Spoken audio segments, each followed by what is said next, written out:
Bem, meus amados irmãos, a paz do Senhor a todos. Vamos para mais uma leitura, né? A leitura de agora, meus amados irmãos, está no livro de Atos dos Apóstolos, né? Atos dos Apóstolos, capítulo 2. Vamos entender o significado de Atos dos Apóstolos, capítulo 2, que retrata a descida do Espírito Santo aos apóstolos em uma pregação lá em Jerusalém. Né? Os apóstolos estão reunidos em Jerusalém e o Espírito Santo desce sobre os apóstolos, onde eles vão falar em línguas, né? Os apóstolos irão falar em línguas estranhas, onde nos dias de hoje, essas línguas estranhas que muitas pessoas falam, né? Tem muitos pregadores nos dias de hoje falando em língua estranha. Não sei de onde eles tiraram essa língua estranha, porque a língua estranha que a Bíblia retrata no livro de Atos é idiomas, né? É idiomas, mas nessas igrejas falsificadas e esses falsos pregadores que tem por aí,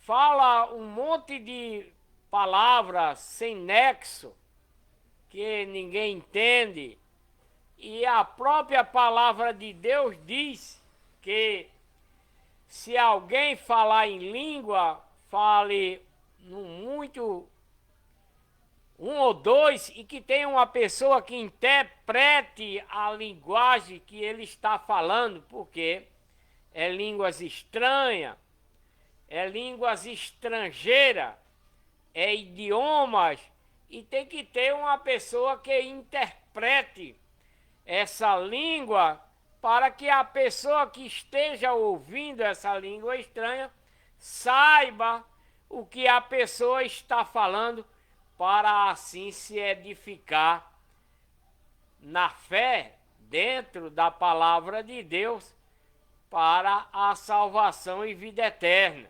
Né? Mas tem pessoas que falam um monte de besteira e diz que a língua é estranha, diz que é o Espírito Santo, né? Que está fazendo com que ele fale essas línguas que não serve para nada, não edifica nada, porque essas línguas estranhas, que esses pregadores falam, não serve para nada, porque essas línguas ninguém entende, né? Ninguém entende essa linguagem. E a língua estranha aqui, na qual eu vou relatar, aqui no livro de Atos, capítulo 2, é muito clara que é idiomas, né? Onde Deus, pelo seu poder, através do Espírito Santo, fez com que os apóstolos falassem esses idiomas, porque nesse culto aqui, no dia de Pentecoste, há muitas pessoas de muitas nações, né? De vários países, e Deus vendo essas pessoas de vários países, fez com que o Espírito Santo descesse sobre os apóstolos para que eles pudessem falar na linguagem de cada nação que estava naquele culto lá no dia de Pentecostes. Vamos ler e entender o qual o significado da língua estranha onde só os apóstolos falaram, né? As igrejas falsificadas pregam, né? As igrejas falsificadas pregam que aquela língua é para todo mundo falar, mas não foi dessa forma. A linguagem que o Espírito Santo deu aos apóstolos foi para falar, porque naquele culto havia várias nações escutando a palavra de Deus, né? Tinha muitas pessoas de muitos países lá no dia de Pentecoste, né? No dia de Pentecoste, onde os apóstolos estavam reunidos, havia as pessoas de muitos países, e é por isso que Deus enviou através do Espírito Santo para que os apóstolos falassem as línguas de cada país, de cada pessoa que estava naquele culto assistindo. Então vamos ler o significado da língua estranha no dia de Pentecoste, porque tem pregadores nos dias de hoje que falam um monte de besteira, iludindo as pessoas com engano, dizendo que ele está falando língua estranha, né? Dizendo que é o Espírito Santo, que ele está fazendo ele falar língua estranha. Mas isso é uma tremenda de uma enganação, né? Isso é tudo besterol que essas pessoas inventam para dizer que está com o Espírito Santo só se for do capeta, porque de Deus não é. A língua estranha da Bíblia é idiomas, né? A língua estranha que Deus enviou através do Espírito Santo aos apóstolos no dia de Pentecoste é idiomas, língua de países. Então, para você ver a verdade, vamos ler Atos dos Apóstolos, capítulo 2. A descida do Espírito Santo no dia de Pentecostes. Vamos ler, presta atenção, para que você não se engane com esses pregadores de línguas estranhas que não é nada, que não edifica nada, que não serve para nada, essas línguas estranhas que esses pregadores falam dentro dessas igrejas falsas. Então presta atenção e vamos escutar a verdadeira língua estranha dada aos apóstolos no dia de Pentecoste. Vamos ler.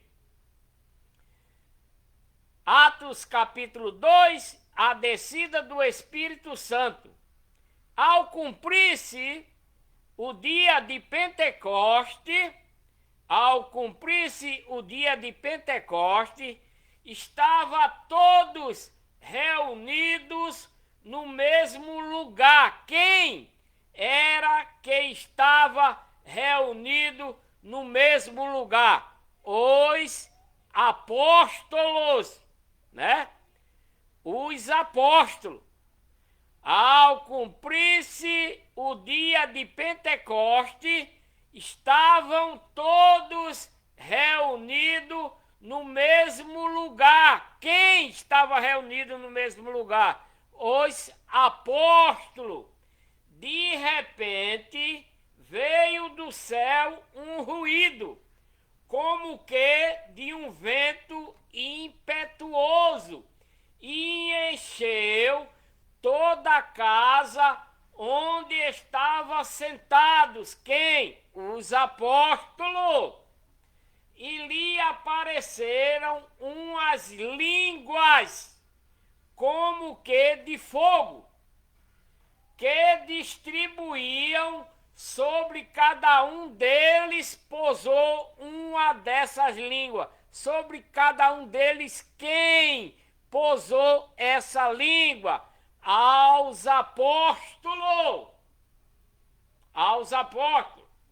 E todos ficaram cheios do Espírito Santo e começaram a falar noutras línguas, conforme o Espírito Santo lhe concedia que falassem. Quem falassem?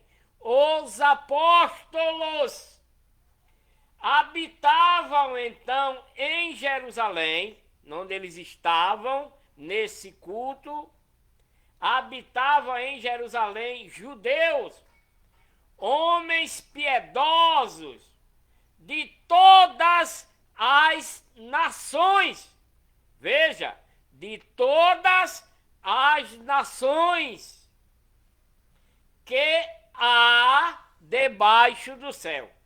Brasileiro, americano, chinês, japonês, paraguai, né?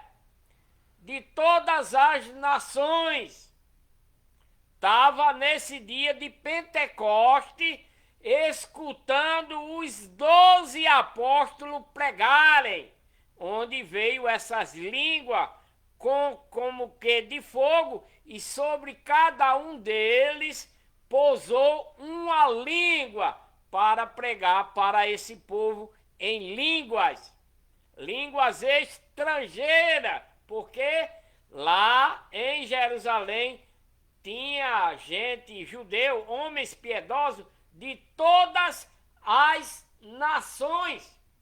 Americano, chinês, japonês, árabe. Eu vou dizer os nomes das nações que continha nesse culto, onde a língua caiu sobre os apóstolos no dia de Pentecoste, e eles começaram a falar em outras línguas, em outros idiomas, né? A língua da Bíblia, a língua estranha da Bíblia, não é essas babaquices que esses pregadores falam. Nada disso. Isso é invenção da mente desse povo para enganar as pessoas, porque a língua estranha da Bíblia é idiomas. A língua estranha da Bíblia é idiomas, não é essa babaquice que esses pregadores usam para enganar as pessoas, dizendo que é do Espírito Santo, que não é, né? Então preste atenção. Ouvindo-se, pois, aquele ruído, ajuntou-se a multidão e estava confusa. O povo que estava nesse culto ficaram confusa. Por quê? Porque cada um, né? Cada uma das pessoas que estava nesse culto, que era de várias nações, né? De vários países, ouviram falar na sua própria linguagem. Se tinha um japonês, um dos apóstolos falou em japonês. Se tinha gente da Inglaterra, um dos apóstolos falou em inglês. Se lá nessa época tinha um brasileiro, um dos 12 apóstolos falou português, certo? Porque falou na linguagem de cada um deles. E todos pasmavam e se admiravam, dizendo uns para os outros: pois que não são galileus, né? Estão lá dizendo: oxê, Esses apóstolos não é Galileu? Esses apóstolos não são Galileu? Como é que eles estão falando essas línguas? Né? O povo ficaram meio atônito com essas coisas, porque tinha muitas nações lá no culto, e os apóstolos começaram a falar em várias linguagens, né? Para cada apóstolo falou em uma linguagem de cada país, de uma pessoa que estava lá nesse culto. E eles ficaram admirados, pasmados, quando ouviu os apóstolos falar, e eles começaram a dizer entre si, né? Ficaram pasmados e ficaram falando um para o outro. Como é? Esses apóstolos aí não é Galileu, todos eles? E como é que eles estão falando essas línguas? Como é, pois, que ouvimos falar cada um deles na língua em que nós nascemos? É? Então, meus amados irmãos e irmãs, não se enganem quando um pregador estiver falando em língua estranha. Não se engane, porque eles falam não sei o que, né? É desse jeito que eles falam. Isso é língua do capeta. Me perdoe, tá? Mas isso é língua do capeta. Não tem nada de Espírito Santo, não. Porque a linguagem do Espírito Santo contida dentro da palavra de Deus na Bíblia é idiomas. É idiomas. Não é essas línguas que esses pregadores falam por aí para iludir vocês. Não. É idioma. E o próprio povo aqui no dia de Pentecoste, que estão nesse culto, ouvindo os apóstolos pregar, estão dizendo: como é que nós estamos ouvindo falar cada um desses apóstolos na própria língua em que nascemos? Então, meus amados irmãos, não se iluda com esses besterol desses pastores que falam essas línguas estranhas, porque é estranha mesmo, mas não é de Deus. A língua estranha da Bíblia é idiomas. Se lá tinha brasileiro, o apóstolo falou português. Se tinha chinês, o apóstolo falou em chinês. Se tinha japonês, o apóstolo falou em japonês. Se tinha árabe, ele falou em árabe e etc, e etc, né? Porque era idiomas. As línguas estranhas era idioma. Por isso que eles estão dizendo: como é que a gente está ouvindo falar na própria língua em que nascemos, né? Nós, partos, medo, elamita, os que habitam na Mesopotâmia, na Judéia, na Capadócia, no ponto, na Ásia, né? Ásia é o quê? Chinês, japonês, né? Na Ásia, pessoas asiáticas, coreano, né? Então, cada uma dessas pessoas estava ouvindo no dia de Pentecoste os apóstolos falar essas línguas estranhas, que são idiomas. Idiomas, né?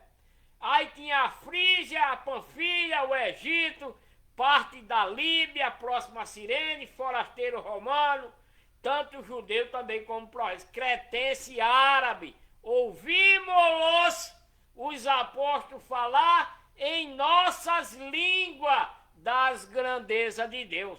Mas, meus amados irmãos, dessas igrejas falsificadas que tem por aí, que o homem criou para eles e para eles, né? Inventaram essas linguagens, e as pessoas se iludem com isso. Mas a língua estranha da Bíblia é idiomas, como está escrito aqui, que tem várias linguagens de vários países nesse culto aqui de Pentecoste, né?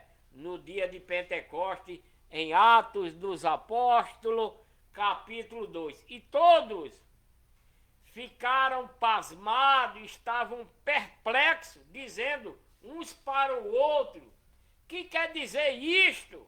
Né? E outros zombando ainda diziam: estão bêbados, esses apóstolos estão bêbados, porque está falando nas línguas que a gente nasceu lá do nosso país. Disseram que os apóstolos estavam bêbados. Então Pedro, né? Pedro ficou de pé no meio dos 11, levantou a voz e disse: varões, homens judeus e todos que habitai aqui em Jerusalém, seja-vos isto notório e escuta as minhas palavras. Pois esses homens não estão embriagados. Esses apóstolos aqui comigo, nós não estamos embriagados como vocês estão pensando. Visto que é apenas a 3ª hora do dia, como é que a gente vai estar bêbado? Mas isto é o que foi dito pelo profeta Joel, né, que relatou esse fato.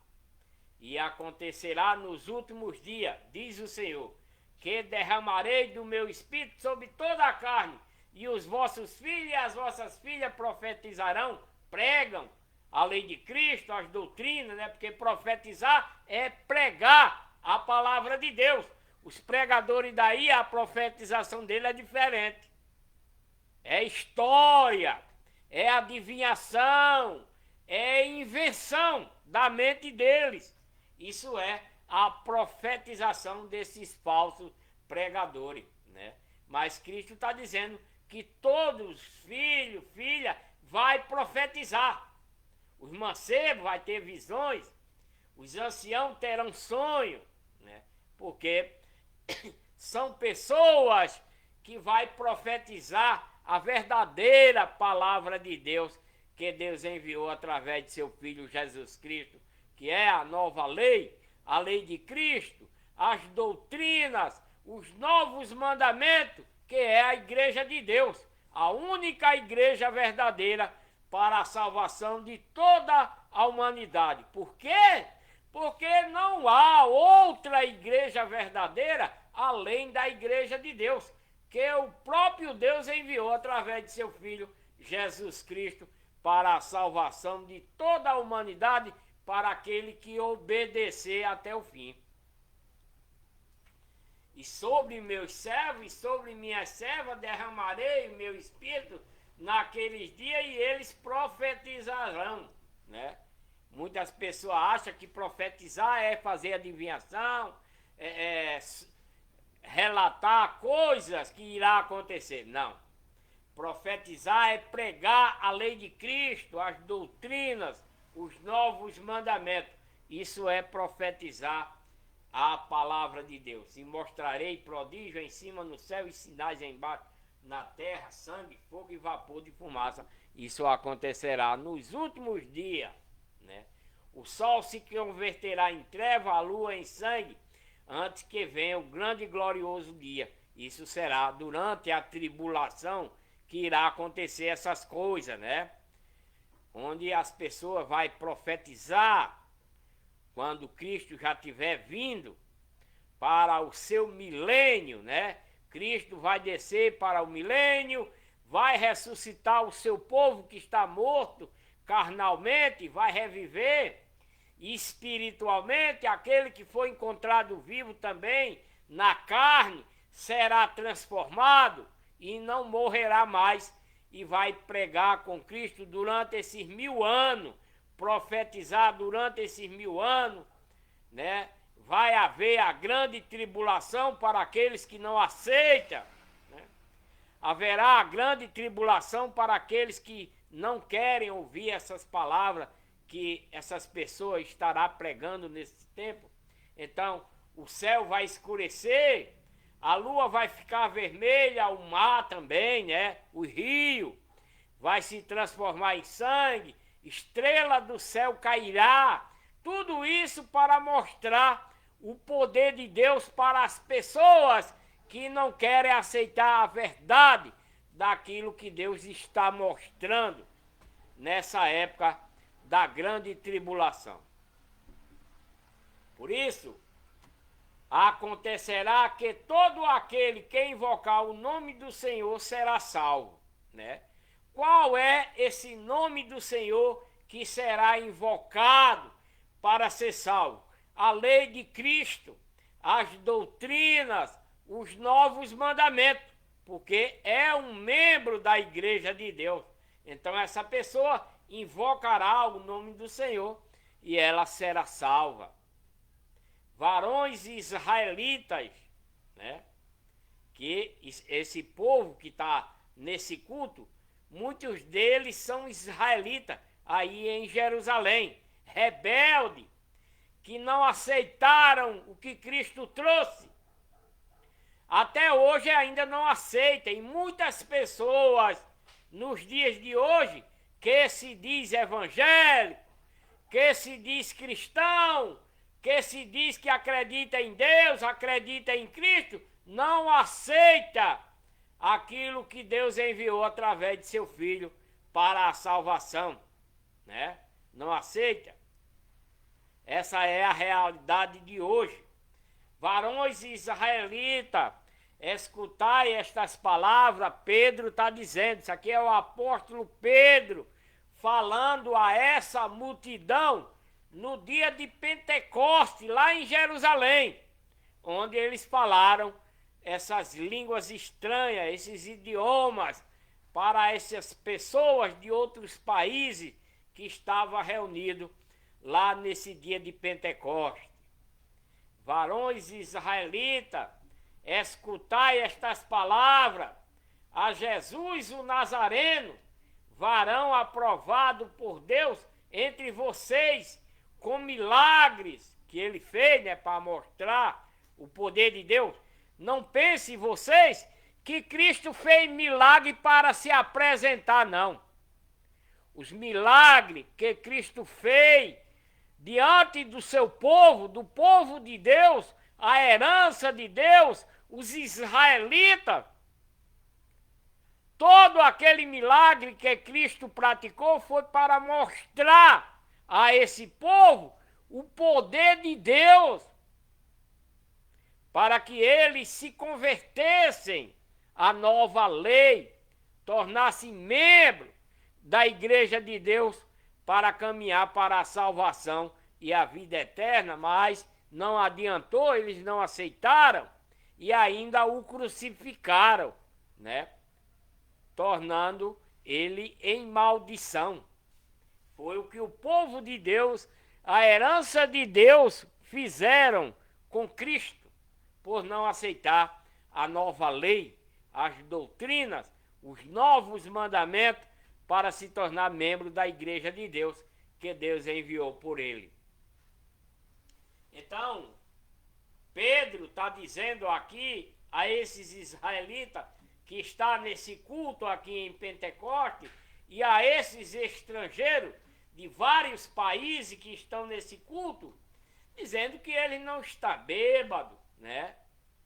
E que esses israelitas escutem as palavras de Jesus, o Nazareno, varão aprovado por Deus entre eles, com milagres, prodígio, sinais que Deus por ele fez no meio de vocês, como vocês mesmos sabem, né? Como mesmo vocês bem sabem, porque vocês presenciaram os milagres, as curas, os prodígios que Cristo praticou para assim mostrar o poder de Deus, para mostrar que Deus é todo poderoso, para eles confiar nele, que não aconteceu, né? Não aconteceu isso. A este que foi entregue pelo determinado conselho e presciência de Deus, vocês mataram, crucificando-o pelas mãos de iníquo, ao qual Deus fez ele ressurgir, porque Cristo, na verdade, nunca morreu, né? A verdade é que Jesus Cristo nunca morreu. Essa é a verdade. O que morreu foi o corpo carnal que ele se fez,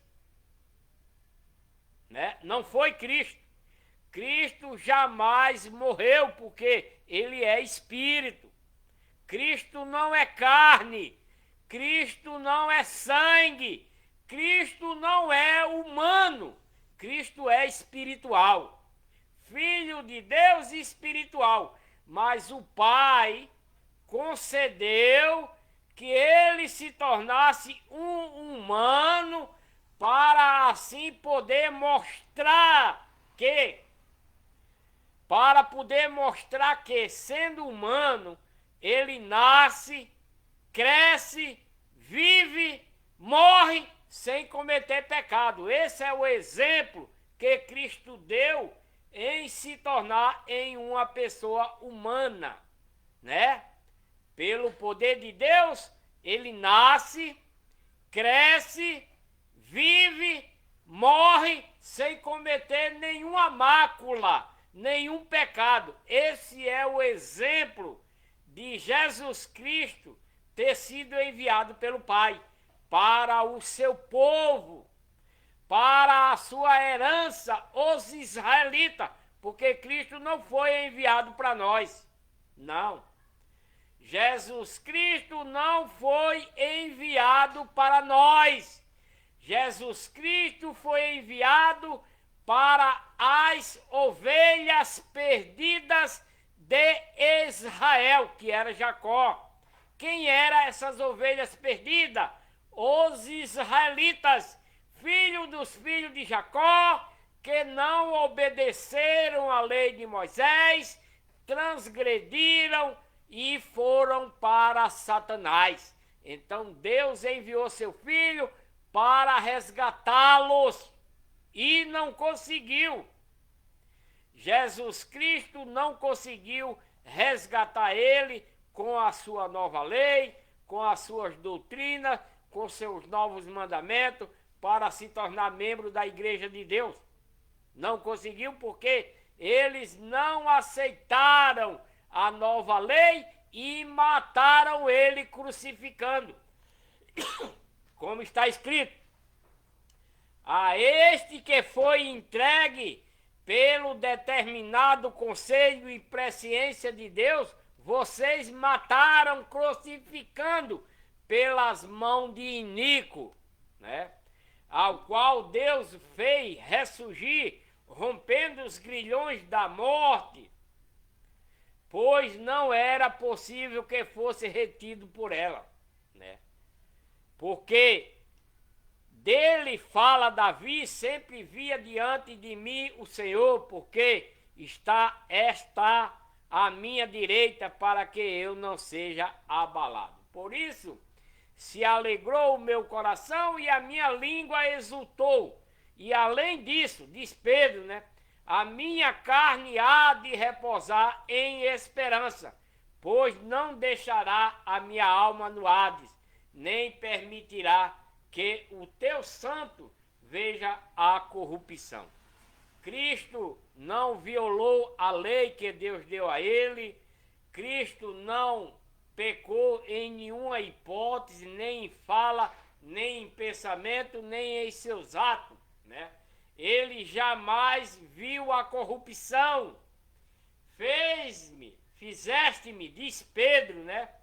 Fizeste-me conhecer os caminhos da vida eterna. Enchei-me-á de alegria na tua presença.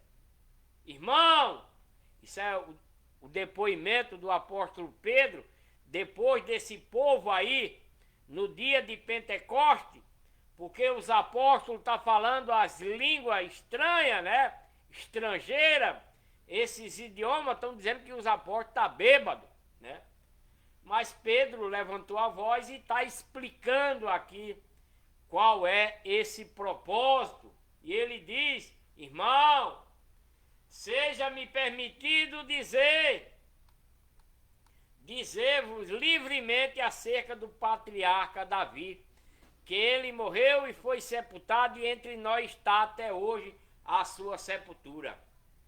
Sendo, pois, ele profeta, e sabendo que Deus lhe havia prometido com juramento que faria sentar sobre o seu trono um dos seus descendentes, né? Jesus Cristo, quando se faz carnalmente, ele é achado como descendente de Davi, porque Maria, né, onde ele entra para se gerar no seu ventre, né, quando Cristo entra espiritualmente no ventre de Maria para se tornar uma pessoa, Maria vem da linhagem de Davi, né, como Pedro está relatando aqui, né. Então, prevendo isto, Davi falou da ressurreição de Cristo, que a sua alma não foi deixada no Hades, nem a sua carne viu a corrupção. Ora, este Jesus, Deus fez ressurgir do que todos nós somos testemunha. Pedro está dizendo, de sorte que, exaltado pela destra de Deus, tendo recebido do Pai a promessa do Espírito Santo, derramou isto sobre que vós agora vê e ouve. Né? Deus derramou sobre os apóstolos, né, que recebeu de Deus essa promessa do Espírito Santo. Os apóstolos receberam essa promessa do Espírito Santo. Deus derramou isto em vocês agora, vocês veem e ouvem eles falar. Porque Davi não subiu aos céus, né? Ninguém subiu aos céus. Tem igreja que prega que Maria está lá no céu. Não sei quem está lá no céu. É mentira. É engano desses pregadores enganadores, né? Nessas igrejas falsas. Maria não está no céu coisa nenhuma. Moisés não está no céu. Abraão não está no céu. Ninguém está no céu, a não ser o que desceu e também o que subiu. O Filho de Deus, esse sim, esse desceu e subiu, mas nenhum que morreu aqui na terra servindo a Deus está lá no céu com ele ainda, né? Estará no céu com ele ainda. Ninguém, nem Maria, ninguém. Ninguém subiu ao céu senão o que desceu. A palavra é clara, né? Mas tem igreja que prega que Maria está lá no céu, intercedendo. Isso é uma mentira maior do que esse mundo inteiro, né? Desses pregadores que pregam essas mentiras para o povo, para tornar escravo de Satanás, né? Essa é a verdade. Me desculpem, me perdoem se eu estou ofendendo você. Não é a minha intenção, tá? Me desculpem, me perdoem. Não é a minha intenção se eu cheguei a ofender vocês com essa verdade. Mas é a verdade. Então, Davi, né? Não pode, declara, Senhor, meu Senhor, assenta-te à minha direita, até que eu ponha os teus inimigos por escabelo de teus pés. Saiba, pois, com toda certeza, a casa dos israelitas, que esse mesmo Jesus, a quem vocês crucificou, né? O próprio povo de Deus crucificou, Deus fez Senhor e Cristo. E a partir daí, né? Nesse culto começaram as primeiras conversões depois de Cristo ter voltado para casa, né? Nesse culto de Pentecoste, aí em Jerusalém, começaram as pessoas dar crédito ao que os apóstolos estão falando e estão se convertendo, né? E ouvindo essa pregação de Pedro, se compungiram-se em seu coração e perguntaram a Pedro e aos demais apóstolos que estavam lá nesse culto, aí em Pentecoste, dizendo, o que faremos, né? O que é que vamos fazer? E Pedro então respondeu, se arrependam dos seus pecados, né?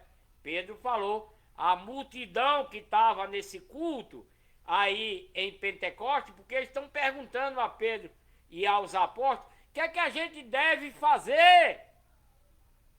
O que é que a gente deve fazer? Então Pedro diz, se arrependa, cada um de vocês, e sejam batizados em nome do Senhor Jesus Cristo, para a remissão de vossos pecados, né? E receberei o dom do Espírito Santo. Por quê? Meus amados irmãos e irmãs, quando uma pessoa ouve a palavra de Deus verdadeira, dentro da lei de Cristo, das doutrinas de Cristo, dos novos mandamentos, essa pessoa ouve essa palavra da lei de Cristo e toca em seu coração, como está escrito aqui, para, né, seu arrependimento, ele aceita a lei de Cristo, aceita as doutrinas, aceita esses novos mandamentos para se tornar membro da igreja de Deus dentro dessa lei, né? Então se arrepende, então se lava, se batiza, e depois de batizado, Deus vai colocar nessa pessoa um espírito de adoção. Até, né, vai colocar nessa pessoa o espírito de adoção, para essa pessoa ser chamada filho de Deus, como Cristo é. Mas esse batismo aqui, quando a pessoa aceita a lei de Cristo para se tornar cristão e membro da igreja de Deus, esse batismo não é o último. Esse é o batismo de arrependimento de pecado, para se tornar cristão e ser membro da igreja de Deus. Mas, no último dia, quando essa pessoa for achada digna de ser salva para a vida eterna, ela será batizada novamente por Jesus Cristo no último dia, né? Pode ser quando ele vier no milênio, ou pode ser no último dia, depois da grande tribulação. Essa pessoa que se tornou cristã verdadeiramente, membro da igreja de Deus, ela será batizada novamente em Espírito Santo e em fogo, né? O verdadeiro cristão receberá o último batismo no Espírito Santo e em fogo. E quem é que faz esse batismo no Espírito Santo e em fogo? Jesus Cristo. Só Jesus Cristo é quem batiza no Espírito Santo e em fogo. Só Ele. Nenhum pastor comedor de farinha aqui da terra batiza no Espírito Santo e em fogo. Nenhum deles. Aquele que disser que batiza no Espírito Santo e em fogo é um mentiroso, é um enganador, é um falso pregador. Porque só quem batiza no Espírito Santo e em fogo é Jesus Cristo, como está escrito, né? Está escrito. Mas todos nós seremos batizados para a remissão de nossos pecados. Esse é o batismo em água, né? Esse é o batismo em água. Quando você aceita a lei de Cristo, as doutrinas, os novos mandamentos, para cumprir, para obedecer e se tornar membro da igreja de Deus, que é essa nova lei que Deus enviou através de seu Filho Jesus Cristo. Porque a promessa vos pertence a vós e a vossos filhos, e todos que estão longe, quantos o Senhor nosso Deus chamar, e com muitas outras palavras dava testemunho e o exortava dizendo: salvai-vos desta geração perversa, né? Isso é o que Pedro está falando. Salvai-vos, te salva dessa geração perversa que está hoje aí, pregando mentira, pregando engano, iludindo as pessoas com a palavra de Deus para cura, para milagre, para bens materiais, para prosperidade. Mas a verdadeira palavra de Deus não é para essas coisas. É para a salvação e vida eterna. Se você aceitar tudo isso para caminhar em obediência a esta nova lei, Deus vai te dar cura, Deus vai te dar milagre, Deus vai te dar prosperidade, etc. Mas para isso, você tem que se tornar um cristão verdadeiro. Porque Satanás está operando, meus amados irmãos. Satanás está operando maravilhosamente nos dias de hoje, fazendo cura, fazendo milagre e etc., para que vocês permaneçam escravos dele nas suas igrejas falsas. Preste muito atenção, tá? Isso é real. E perseveraram na doutrina dos apóstolos e na comunhão, no partir do pão e nas horas. Que pão é esse aqui? No partir do pão. Esse pão aqui, meus amados irmãos, não é o pão da padaria, não. Não é o pão que você faz com farinha de trigo, não. É o pão que veio do céu. A lei de Cristo, as doutrinas, os novos mandamentos. As igrejas falsificadas fazem santa ceia, né? As igrejas falsificadas fazem santa ceia. Para a pessoa comer um pedacinho de pão, comer uma hóstia, comer um biscoito com um pouquinho de vinho ou com um pouquinho de suco. Mas isso não é o pão que desceu do céu.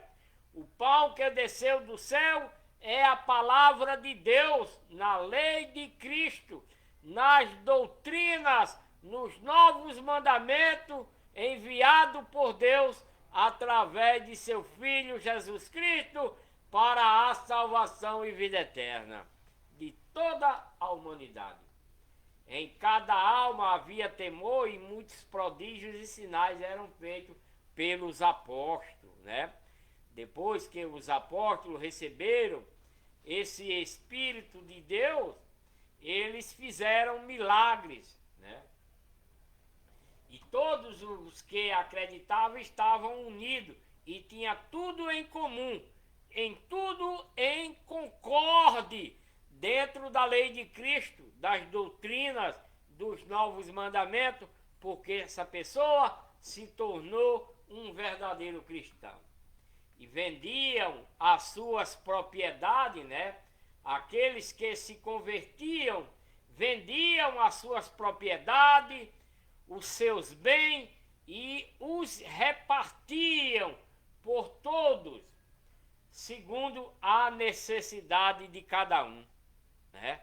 Então, naquela época, quando os apóstolos, depois que Cristo voltou para casa, as pessoas que iam se convertendo e tinham propriedades, tinham bens, eles vendiam, né? E repartia com a necessidade daqueles que estavam precisando de roupa, de comida, de calçado, de dormida. Eles vendiam e ajudavam essas pessoas porque tinha muito. Não é que eles iam ficar sem nada. Não é isso, tá? Não pense que eles iam vender as suas propriedades e iam ficar sem nada. Claro que não.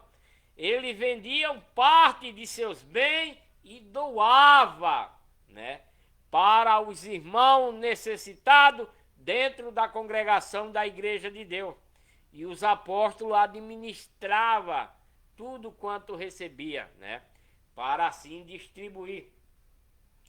e perseverando, unânimes, todos os dias no templo, né?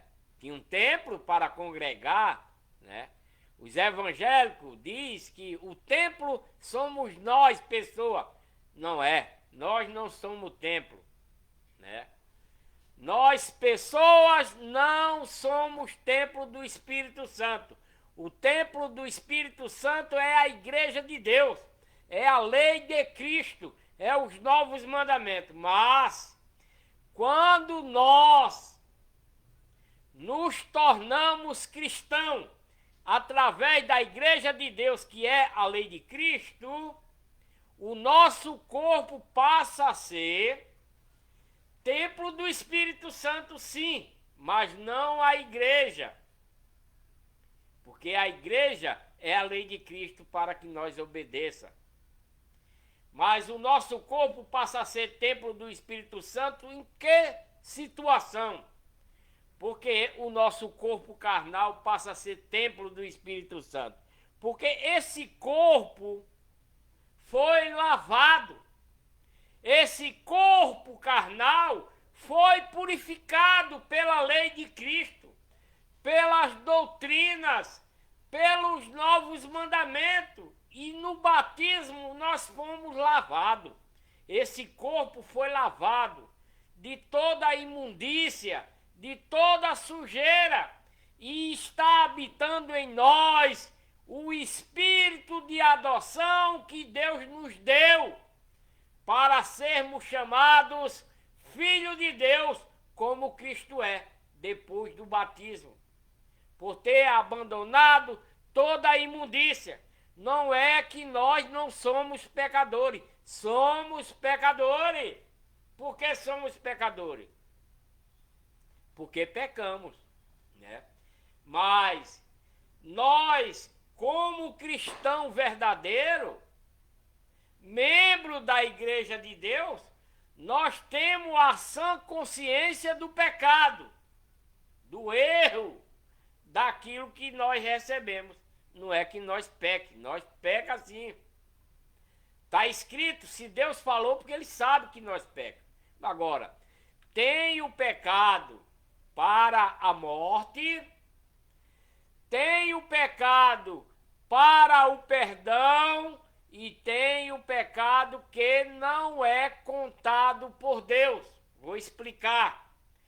Pecado para a morte é aquele que peca contra Deus, contra o Espírito Santo, que vai fazer algo que Deus não perdoa. Por exemplo, se eu disser que Deus é ladrão, se eu disser que Deus é mentiroso, eu estou pecando contra o Espírito Santo de Deus. Eu não posso falar isso. Então eu sou condenado imediatamente.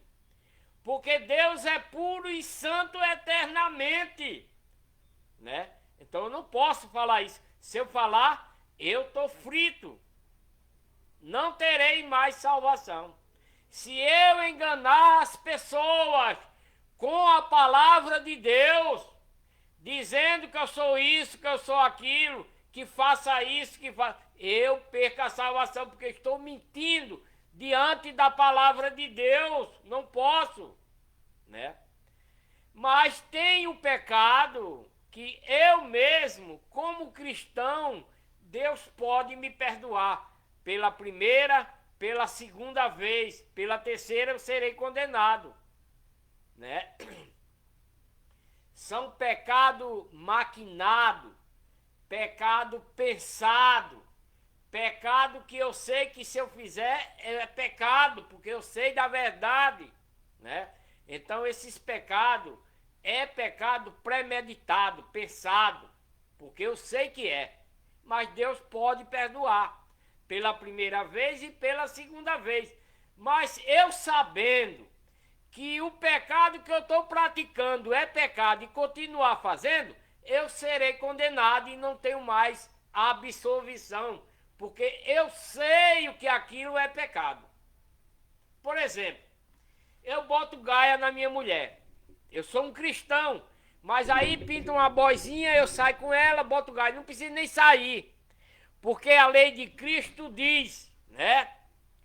Não preciso nem eu transar com uma mulher, uma moça, não precisa eu transar para botar gaia, no popular. Estou falando no popular, porque aí você entende melhor.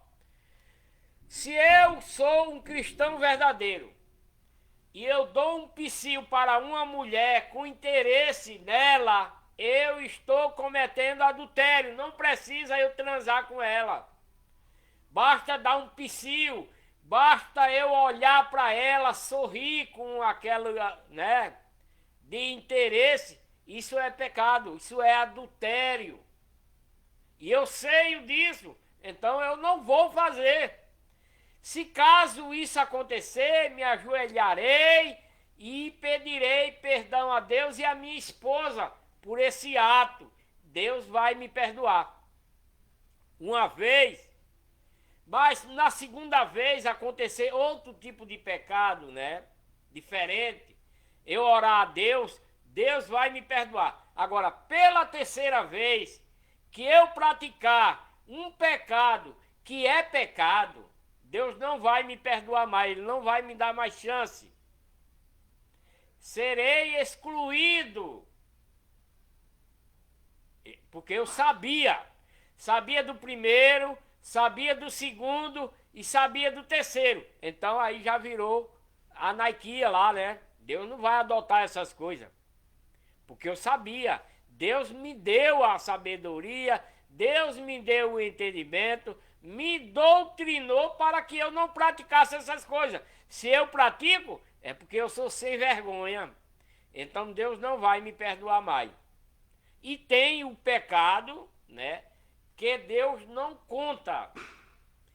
Tem um pecado que Deus não vai contar. É aquele pecado que acontece sem que você perceba. Né? De repente aconteceu, você não percebeu que pecou. Quando viu, tinha pecado.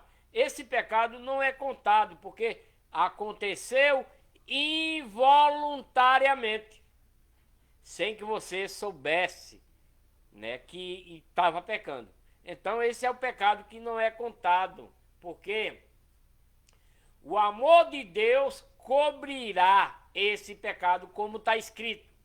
O amor de Deus cobrirá uma multidão de pecado, mas é o pecado involuntário.